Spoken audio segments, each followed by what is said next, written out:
I'd like to, before we go on, thank the City of Melbourne for this opportunity.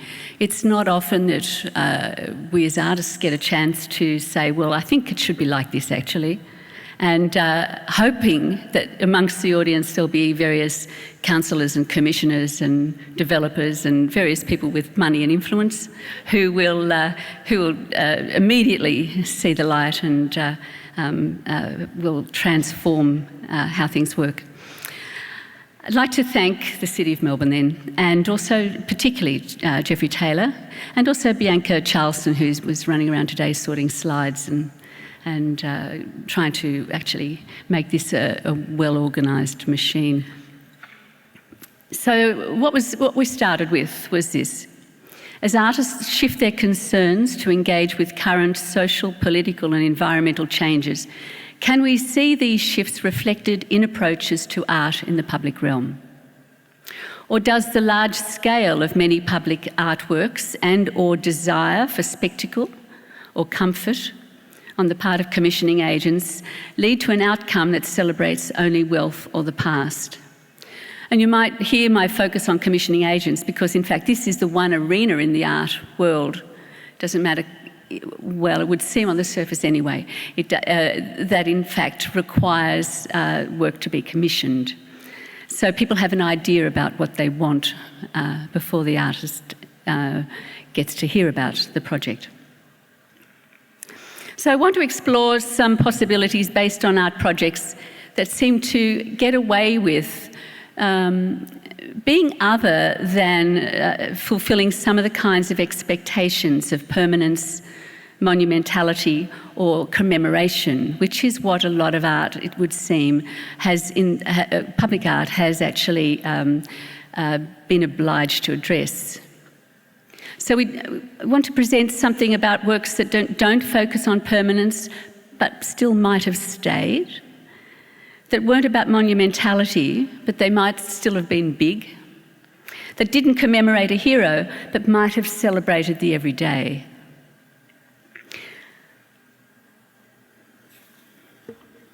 The artworks we make for public spaces in the city, this is my proposition. The artworks we make for public spaces in the city reflect how we think about the city. It's pretty straightforward. If we think that the city is its buildings, we'll produce artworks, though, that are like brooches that highlight and point to those buildings. And there are many artworks like that we can point to. If we think that it's the streets and roads, then our focus on that will lead to artworks that differentiate otherwise anonymous traffic islands. And again, there are many artworks that do that particularly well.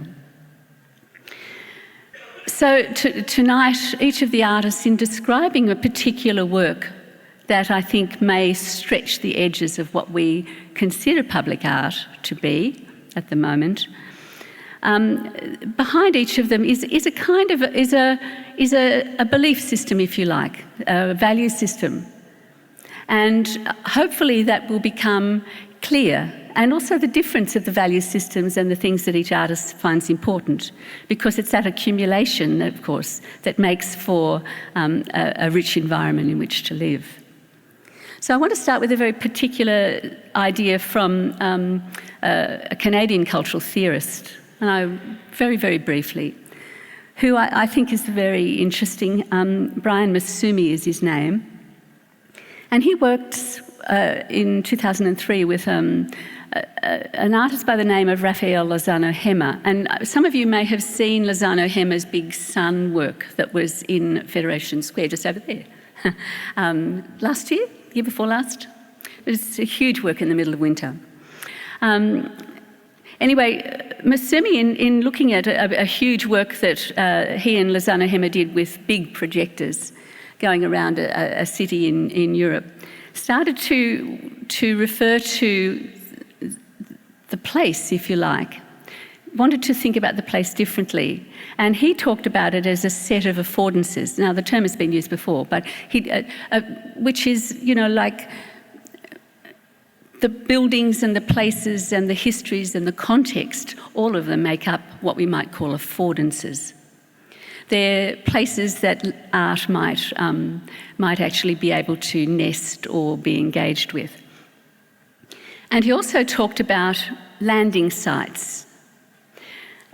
So these affordances and landing sites. Now, when he talked about landing sites, however, he talked about it in an interesting way, and I think in 2003 it's very pertinent to think that that's quite a while ago now.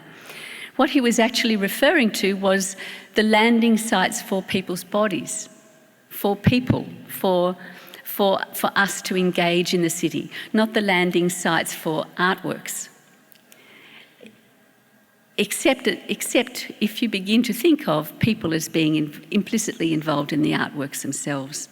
And I think there are some of the work that people will be talking about tonight starts to want to break down that difference between sites and objects and the people who are both the viewers and the audience, but perhaps even something more. So that in the end we could actually also add to affordances and landing sites and brooches and centre strips, audiences.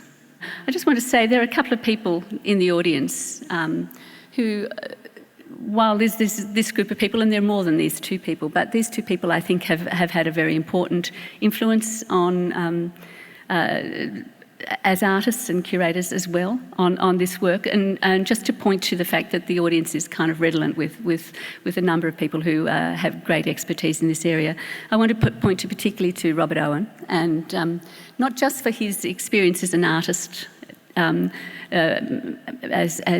massive as that is in the public realm, but also his enormous influence as a teacher for many years at RMIT University. Many of the artists who continue to work in a really rigorous and concerted way were students of that time that Robert actually taught there. And the other person is Andrea Kleist. And I know that Andrea didn't begin the Laneways project, but in fact she was really instrumental in really providing a platform for emerging artists to really engage with that, and so I'm delighted that both these people are here. Becky Hilton is a dancer, and I'm not sure that they say very much actually, and she happens to be one of the finest dancers in Australia. And she's going. Insofar as I can say this easily, because she has actually danced not only with some of the finest contemporary companies here, but also in America and in Europe. Since then, she's done also a lot of choreographing, and not only choreographing and for dance on the stage, but she's also worked with Fitzroy Community Arts Centre and the Fitzroy football team in a year-long project that was part of Melbourne International Festival. So I have a memory, I must say, of Becky, of just walking along the river and seeing a woman and someone else with a pipe and 30 people kind of dancing on behind, and I wondered what was going on. And it was a very long time ago, but it's a very particular memory of this person who actually works in an extraordinary way with the most virtuosic of dancers, which has included herself, and people who come off the street to work with her. This particular project is part of a big project that was actually developed by Scott McGuire and Nikos Papastriadis from Melbourne University, a huge project to do with urban screens and their place in the in our cultural life, looking at trying to find a richer way to engage with them. And I'm going to actually leave Becky to talk about this particular project, which I think was a very, very interesting one. And I'll leave you to describe it, Becky. Do you want this? Is that better than that? If you walk around a lot. What about all of them? I am going to talk about a project that actually happened here almost exactly a year ago. In Federation Square, using the large screens. So, as Lyndal said, this was part of a bigger ongoing project called Large Screens and the Transnational Public Sphere. And I think the two projects previously had been very wordy, very kind of word-based. One was an SMS Origins project, and the other one was a word cloud by a Korean artist. So I think particularly they invited me to get some body in there, some people, and right at the time I had been literally, Ross Gibson called me as I was looking at one of my favourite projects ever on earth, which is called Hole in Space, very famous. Have you guys heard of it? Oh, it's from 1980. And it's by two artists, Kit Galloway and Sherry Rabinowitz, and basically it was via satellite. They had a big screen set up in Lincoln Square in New York, and then another one in LA, and it was just a hole in space. People just realised at a certain point what was happening and gathered there, and it was up for, I can't remember how long, a month or so, but it got to the point where people would say, come to the hole, I'll be at the hole at this time and you be in New York at the hole and we can talk about, and people were struggling to, it was just this beautiful, there's great documentation of it actually on YouTube, it's beautiful. And I in fact have a proposal that all public screens all over the world from now on should be a hole in space, connecting to all the other public screens all over the world instead of the advertising sites that they have become. So that's my lecture for the moment. So my project, the project we thought about was called Hello, and it was in a partnership with an organisation in Korea, South Korea, naturally, called NABI, the Art Centre NABI. So we proposed to make something that could be an encounter, to develop something where people could just come upon it and engage with it very easily and simply. You didn't have to register, you didn't have to learn anything beforehand, you didn't have to fill in a big form So what we came up with was Hello, and originally I had been developing this other project that I called my International Folk Dance Project, which is going quite slowly. But I had come up with 3 questions. Show me your current favourite dance move. Show me a move that represents Australia for you. And show me a move that captures the way you feel right now. And I've been going around filming as many people as I can and asking them to give me these movement donations. So I'm getting this giant database of movement from different people all over the world. So this became one of the ideas that I was talking to with the people in Korea about how do we generate dance kind of from our bodies that isn't kind of about ownership or nationalism or, how can we commit. So this was the first idea we discussed.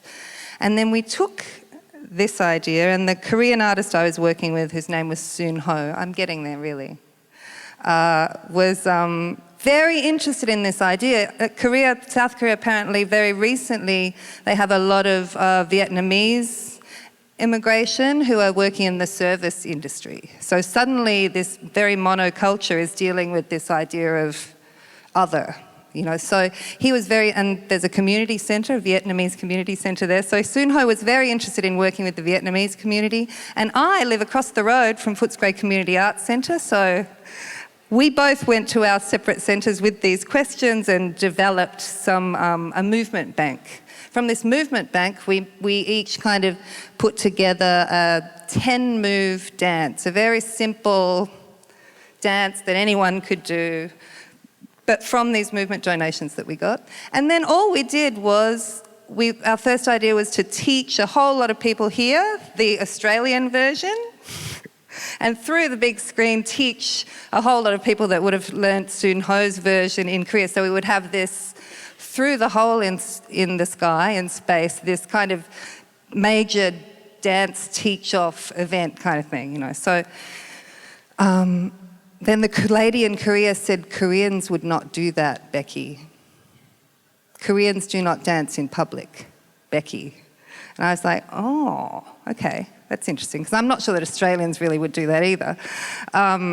So what we kind of came up with was to make a little private tent in each space. We put one in Federation Square, and then we put one in the public space in Korea where the big screen was.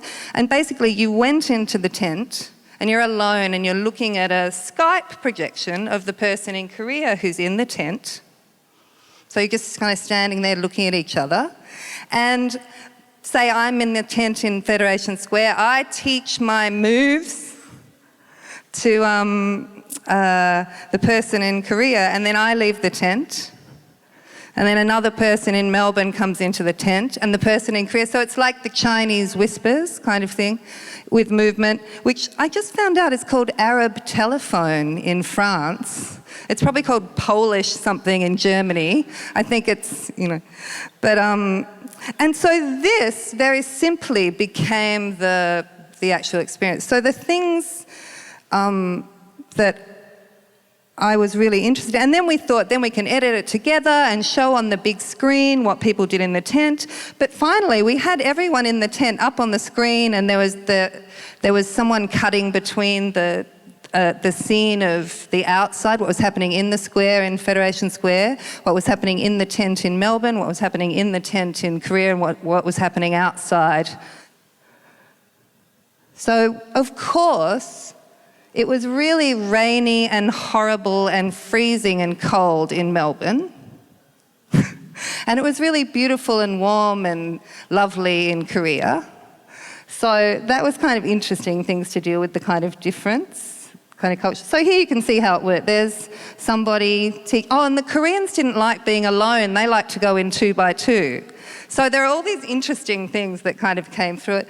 And of course, in the end, the putting together, I thought it'd all be about the product in a way, like the editing together of the thing, and then everyone would stand fascinated watching, oh, look how it's changed, how amazing.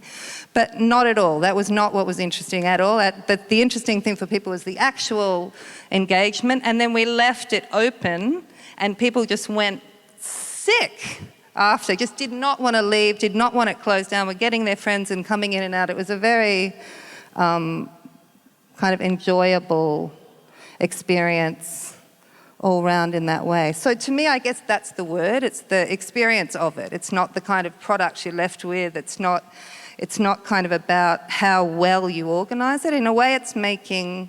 I guess for me, the interesting thing is to make space for something to happen and to try really hard not to necessarily dictate what that is, which is really hard. Because we really want to shape it hard, And I was also, having an interesting, and I'm still having an ongoing thing with myself about authorship in relationship to making dance at all.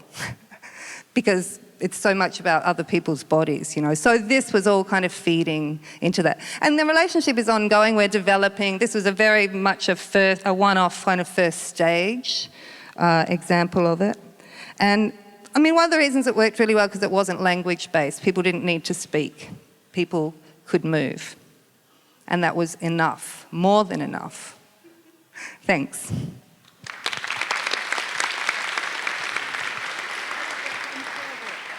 Oh, that's fantastic. Thank you very much, Becky. That's a lovely segue, actually, into Bianca's work and project, which is also to do with people and spaces.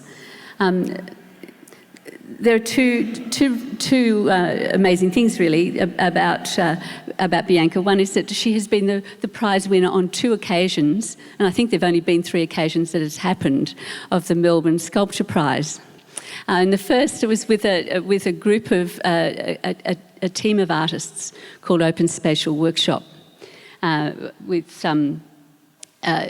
Bianca, with Terry Bird, with Scott Mitchell, and Natasha Johns Messenger, who was part of Open Spatial Workshop at that time, and that work was an extraordinary sort of circle in the grass for the park that would constantly move, so you could go and sit and have your picnic and actually kind of view the surroundings in a very simple and gentle moving way. And it's a terrible shame, I think, that work actually hasn't actually been manifested.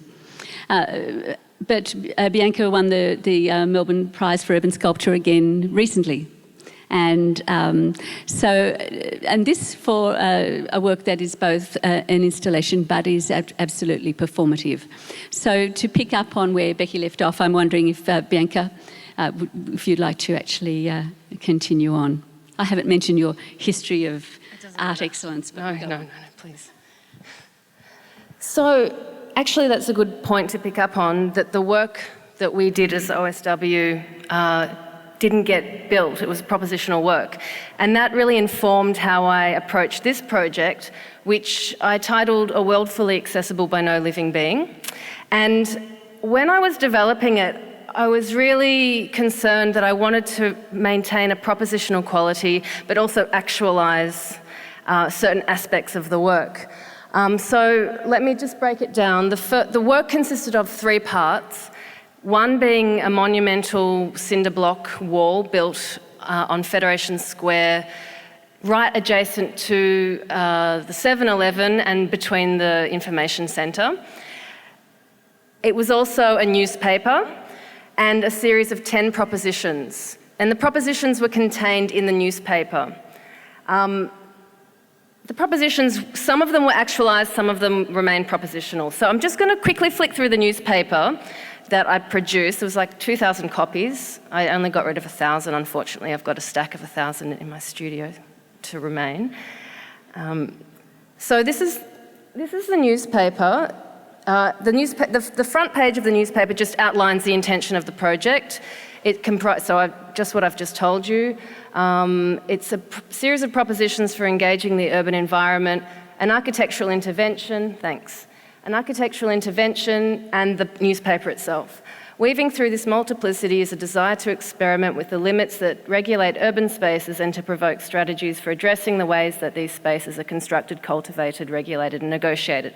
So the primary interest is in imagining and testing other rhythms and inserting those into given contexts in an ephemeral way, but in a kind of an experimental way as well. So if you're interested, you can access this actual newspaper online. I'll give you the address later. So the first image is a kind of a crappy mock-up made in Photoshop of the wall, like artist's impression, the wall, and some of the things that are going to be happening at the wall that are part of the project, the fabric of the project. So first page, first proposition, to build a cinder block wall on the steps of Parliament. What I should explain to you also is that as I was developing the project, so the propositions are to build a cinder block wall on the steps of Parliament, to annex a patch of grass in the Botanical Gardens, to install a cast copy of a meteorite on a rock wall on Collins Street, and so on and so on. And as I attempted to organise these happenings or events prior to the prize, and I ended up having endless emails between myself, the organisers, and City Council, people who own buildings, etc. I realised, okay, my work is becoming email-based or computer-based, and this is unacceptable. I'm a sculptor. I want to get my hands in the world.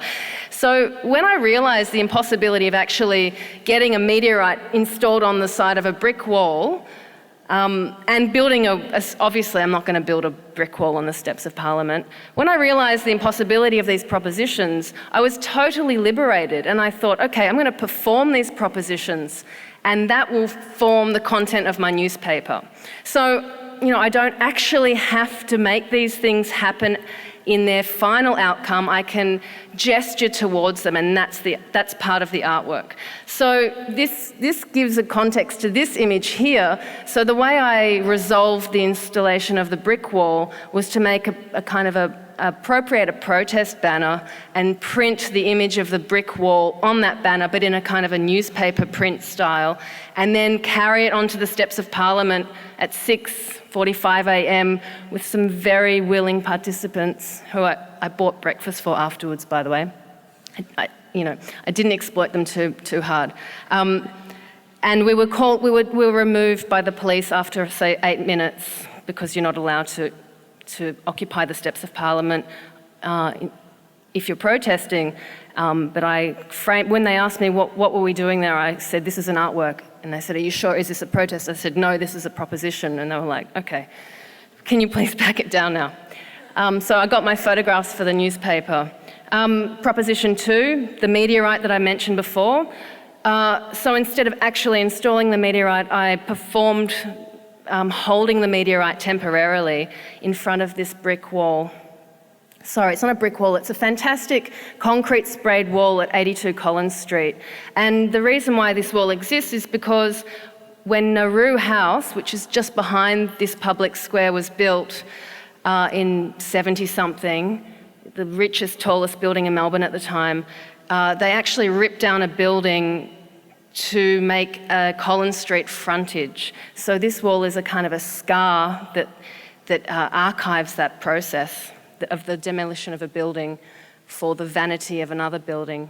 So not every lunchtime, but many lunchtimes I ran to this wall and held the meteorite for 10 minutes, 15 minutes, as a kind of a soft performance, gesturing towards installing the meteorite itself.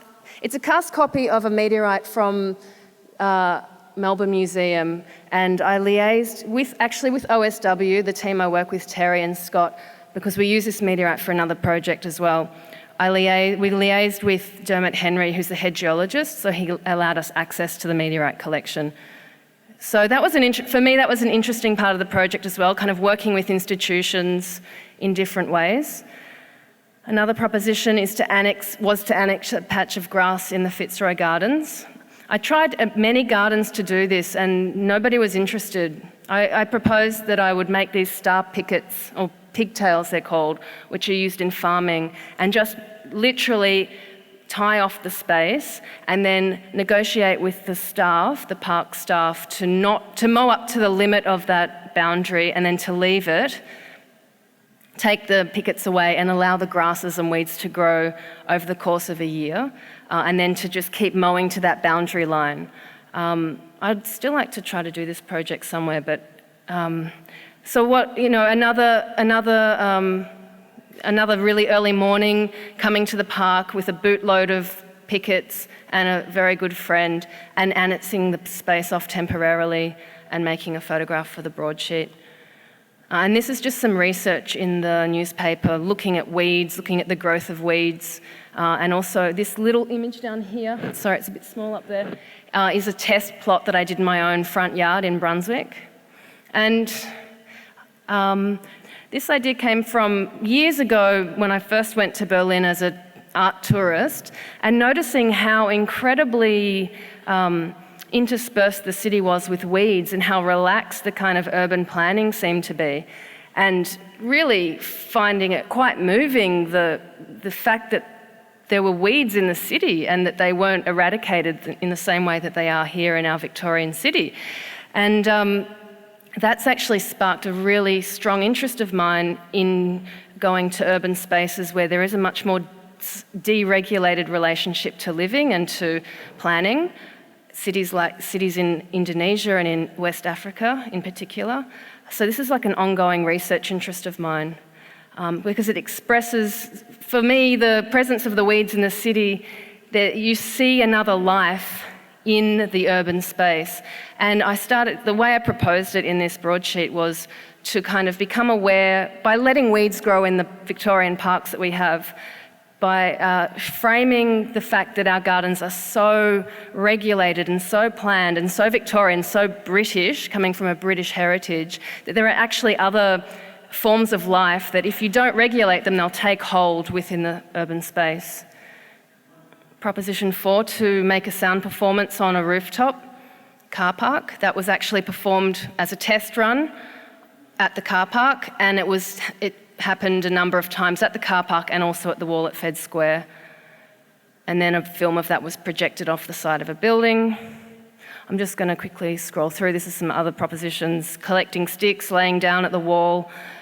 I'm just going to quickly run through the images. I'll wind up the talking.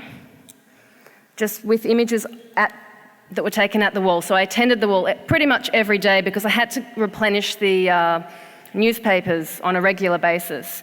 So this is images of the wall in all different settings, people using it for shade, making mobile phone calls, blah, blah, blah, as you would any public space. People engaging with the newspapers, the security guards of Fed Square assisting me on a daily basis to stock the newspapers. Hoops performance. That's the other performance off-site. Collecting sticks, I did that regularly out in the city, and I brought the sticks back to the wall. I'll talk about that more later if people are interested. Laying down at the wall, one of my students, a student doing Masters at VCA, volunteered to do this for me regularly, and these are just the different images of people engaging with him in the public arena. Some kids going crazy. That's a great photo, I love that photo. The meteorite. And then last image, more students. I asked a student in third year called Zachary Zabedzki to respond to the work because I know he's very interested in public space and engaging the limits of what's possible there. And he responded by appropriating a Melbourne bike that you can hire and tying these milk crates to the bike, putting speakers, battery-powered speakers in and playing, I think it was hardcore techno. Zach's here, yeah. And riding the wall and riding back and forth. It was a glorious summer's evening, and he and his mates Hamish and Nick assisted the process and documenting the process. And that was an interesting experiment with how long he could ride that vicinity before being closed down by the security, which was maybe 20 minutes. And that's it. Okay, thank you.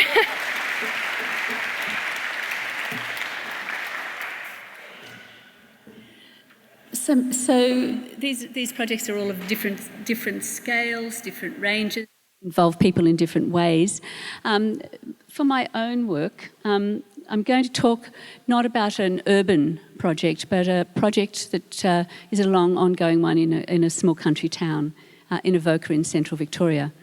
And this is the house. It's Watford House, and I began to ask why is a house not an artwork?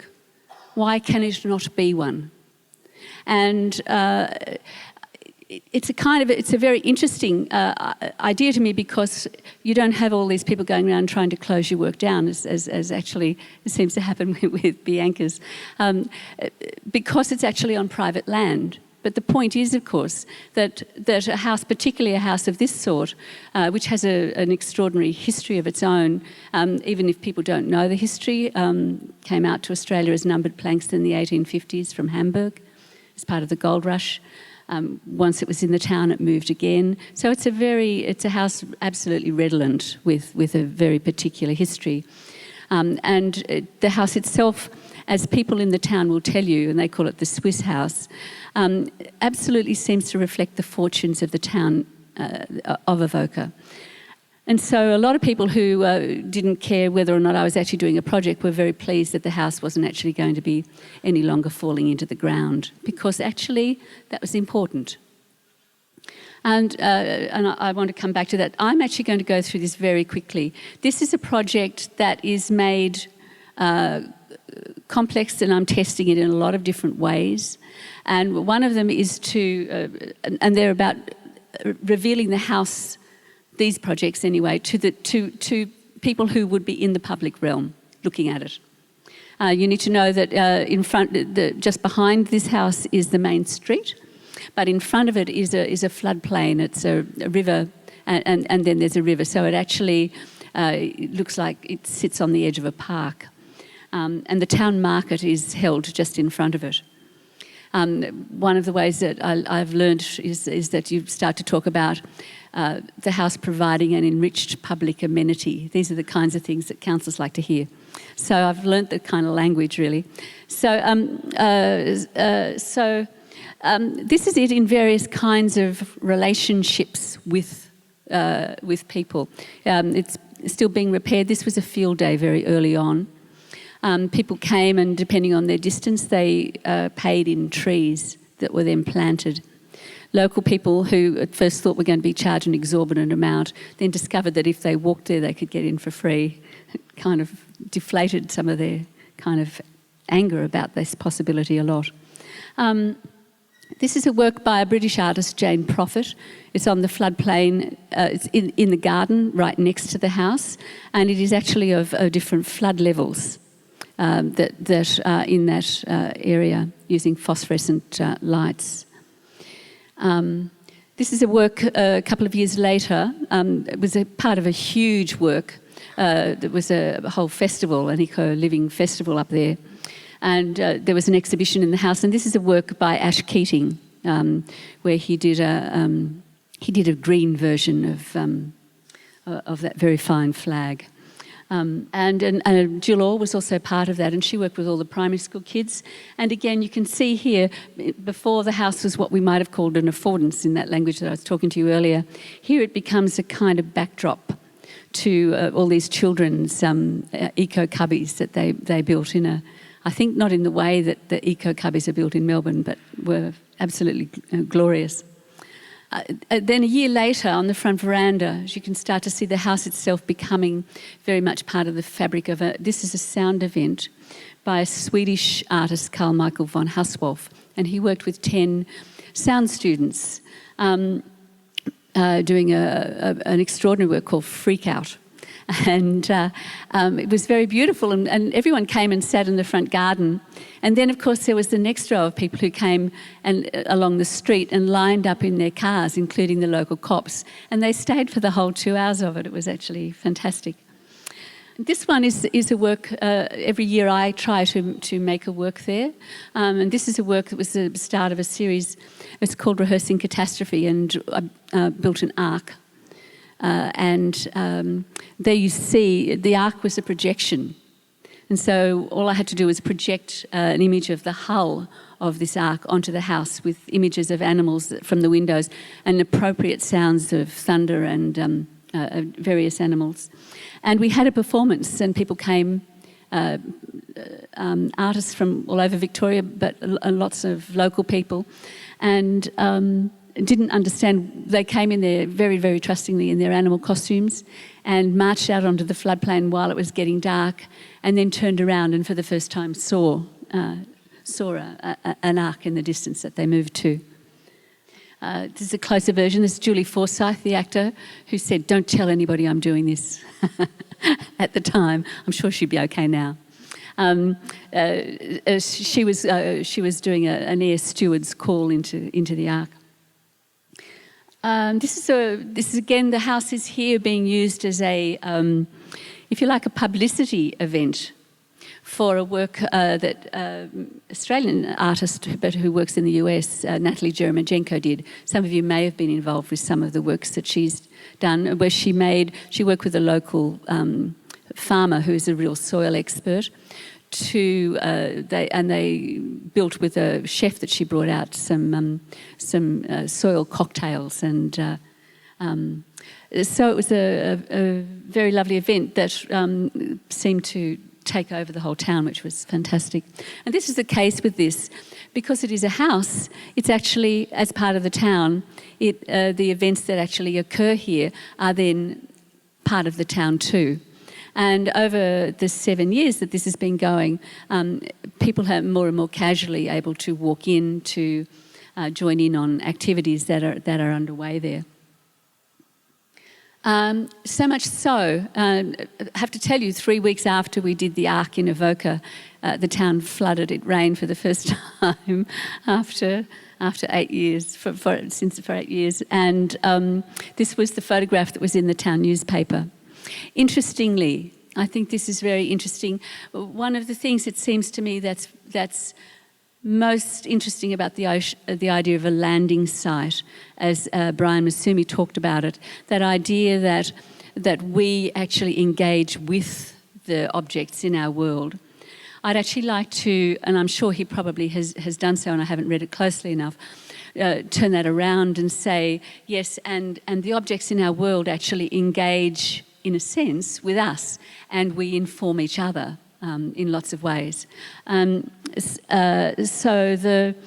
sense, this is the environment and the house itself taking over as an artwork. It was as discussed and with concern and interest and an extraordinary sense of the potency of this particular house and its image of. As it has been through various periods of history since the 1850s. And then just last weekend, a second event occurred the day before the town market. There are 3 massive trees out the front. And so again, I put these in again to simply say the third tree broke. It didn't break a branch, it actually broke from the middle of its, it's over a metre thick in its central part, and it broke at that point, about 12 feet up, and crashed down right across where people I've told for 7 years not to park. And the market would have occurred a couple of hours later. So again, there's this incredible sense of particularly, I think we downplay it in the city a lot, but in fact it's also equally there. That sense of the ways in which we engage with an environment that includes the way we live, the weeds on the street that you're talking about, Bianca, that sense of how we might look at and think about a world differently, and how it then can affect us in a more overt way.